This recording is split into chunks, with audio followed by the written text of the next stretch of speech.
Assalamualaikum warahmatullahi wabarakatuh. Kali ini kita akan belajar bahasa Arab dengan mudah. Materi ini diangkat dari buku serial karya Dr. Andes Haji Aminuddin Soleh SH. Klik tombol like dan subscribe di channel kami ya, agar kami bisa terus berkarya.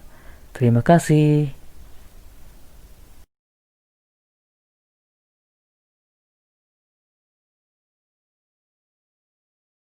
Pelajaran kita kali ini adalah tentang istilah-istilah dasar dalam ilmu nahwu dan ilmu shorof. Terdapat banyak istilah dalam ilmu nahwu dan shorof, 4 di antaranya adalah huruf, kalimat, kalam, serta mabni dan mu'rob. Istilah pertama adalah huruf atau dalam bahasa Arab dibaca sebagai al-huruf. Huruf atau al-huruf di dalam bahasa Arab terbagi menjadi dua jenis, yaitu huruf hijaiyah dan huruf ma'ani. Huruf hijaiyah yang juga sering disebut huruf mabani adalah abjad-abjad di dalam bahasa Arab, dimulai dari huruf alif sampai dengan ya, sama halnya ABC sampai Z dalam bahasa Indonesia.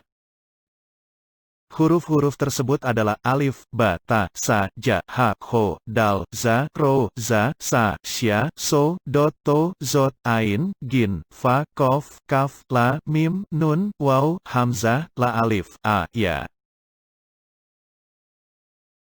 Sedangkan huruf ma'ani adalah huruf-huruf yang memiliki arti. Tidak seperti huruf hijaiyah, huruf ma'ani bukanlah pembentuk kata, melainkan pembentuk kalimat. Dalam bahasa Indonesia, yang termasuk huruf ma'ani adalah kata depan, kata penghubung, atau kata sambung seperti ke, dari, tentang, di, dan lain sebagainya. Contohnya, min yang artinya dari atau asal suatu tempat. Kemudian ila artinya ke, atau menuju. Lalu fi, yang artinya di. Kemudian, ka yang artinya supaya, an artinya dari untuk asal sesuatu, misalnya perkataan ini berasal dari si fulan. Dan terakhir, lan yang artinya tidak akan. Pokok bahasan berikutnya adalah kalimat, atau sering dibaca kalimah, atau al-kalimat di dalam bahasa Arab. Kalimat adalah rangkaian huruf-huruf hijaiyah yang membentuk suatu kata. Contohnya kalimat al-kitabu. Kalimat al-kitabu, yang artinya buku, disebut kalimat karena tersusun atas huruf hijaiyah yaitu alif, lam, kaf, ta. Lalu, alif, dan ba. Contoh lain adalah kalimat-kalimat berikut. Kalimat alhamdu, yang artinya segala puji, terdiri dari huruf alif, lam, ha, mim, dan dal. Dan kalimat fa'ala, artinya berbuat, terdiri dari huruf fa, ain, dan la, serta masih banyak lagi contoh lainnya. Pokok bahasan berikutnya adalah kalam, atau dibaca al-kalam, yaitu seperti kalimat di dalam bahasa Indonesia. Kalam atau beberapa literatur menyebutnya sebagai jumlah adalah kalimat-kalimat yang tersusun dan mempunyai makna yang lengkap. Atau dengan kata lain, ialah sejumlah kalimat yang bisa dipahami maksud susunan kalimat tersebut. Dalam bahasa Indonesia, kalam disebut kalimat. Perhatikan contoh kalam berikut. A'udzu billahi minasy syaithanir rajim.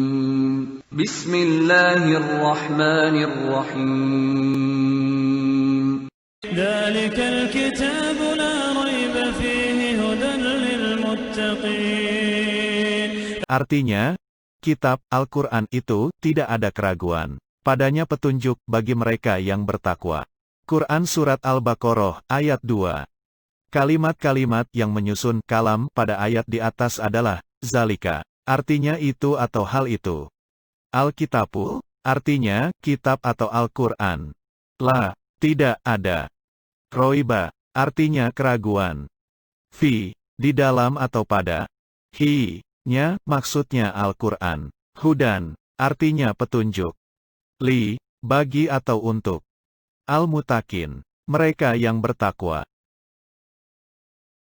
Contoh kalam lainnya adalah kitabaum, yang artinya kitab mereka. Kalam ini selintas mirip sebagai satu kalimat atau kata, tetapi jika dirinci, maka akan terdapat dua kalimat di dalamnya yaitu, kalimat kitaba, yang artinya kitab atau buku, dan kalimat hum, yang artinya mereka. Dua kalimat ini jika digabungkan menjadi satu kalam yang mempunyai pengertian atau maksud tertentu.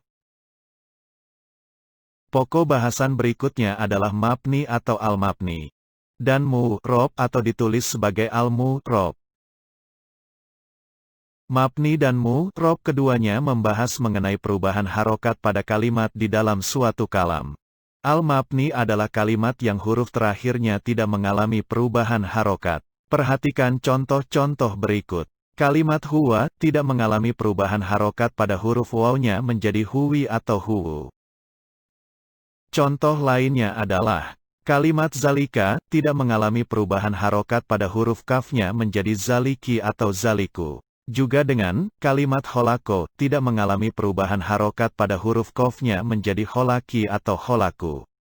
Sedangkan mu-rob adalah kalimat yang mengalami perubahan harokat pada huruf terakhir suatu kalimat di dalam satu kalam. Contoh, kalimat Muhammad bisa berubah menjadi Muhammadan, Muhammadin, dan kalimat Muhammadun, tergantung konteks kalam seperti dijelaskan pada video pembelajaran sebelumnya.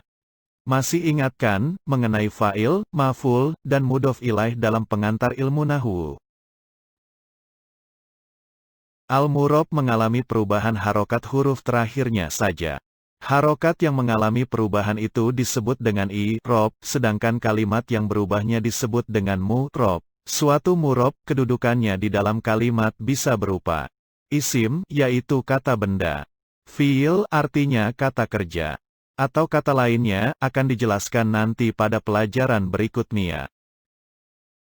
Jika mu-rob tersebut berupa isim, maka i-robnya dibagi menjadi 3, yaitu 1. Rofa, tandanya bisa berupa dhammah, huruf waw atau huruf alif. 2. Nasab, tandanya bisa berupa fathah, huruf ya, huruf nun atau hasfun nun, tanda nun yang dibuang. Dan yang ketiga, khofat atau jar, tandanya bisa berupa kasroh, fathah, dan huruf ya.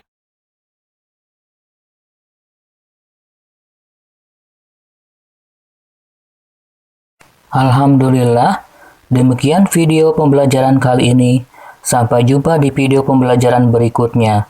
Mohon berkenan untuk like, share, dan subscribe channel kami ya. Terima kasih atas perhatiannya. Wassalamualaikum warahmatullahi wabarakatuh.